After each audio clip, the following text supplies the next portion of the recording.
yeah. Okay, so this is my third attempt at this video. This is the GT Avalanche Sport. Picked this up for a really good price on Facebook Marketplace. And I'll just dive right into what we got on here spec-wise.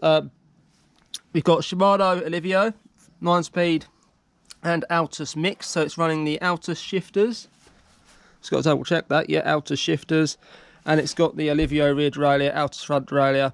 And it's got their own brand Ulteria 3x9 crankset, which unfortunately is square tapered.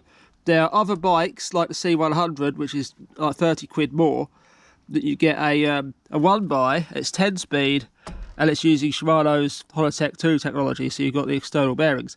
And it's also a 29er, but you could argue this is a better frame, it's a bit slacker, the welding's far nicer. The C100 is essentially just an incline 13 frame, with a few mods. They're made by Polygon, essentially, from what I can gather from the internet and stuff like that. They're a basic frame. This is more of an advanced frame. So as far as the frame goes, this is better than the C100. But, you know, swings and roundabouts kind of thing. So if you plan on upgrading this frame, you might want to go with this, especially if you get it used like I did. The suspension forks on here are a SUNTOR XCT. And although the frame is tapered, the head tube on these forks certainly isn't.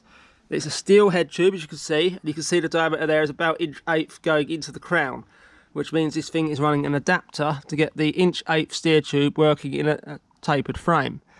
That's not so good. It means you don't really get any of the benefits of the tapered frame. Or you get some of them, but you don't get all of them.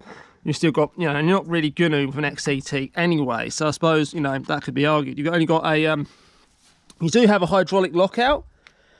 The older XCTs used a cam system and it was a mechanical lockout, so there was no hydraulic damping at all. It was just like a pogo stick when unlocked, and when locked it was almost fully locked except for about 10mm of play.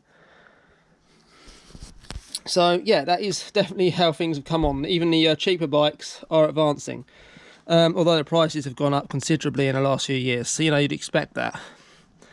These are a grease lubricated fork. If you want to take them apart, I have a video on YouTube. You undo these two nuts, you take off the brake caliper, the lower legs slide off, you can re-grease everything and put it all back together fairly easily. You'll be doing that fairly often if you use the bike an awful lot.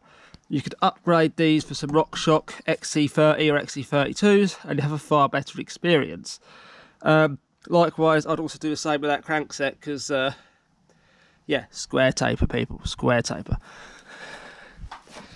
The handlebars are also quite narrow. They're definitely first thing on your upgrade list, really.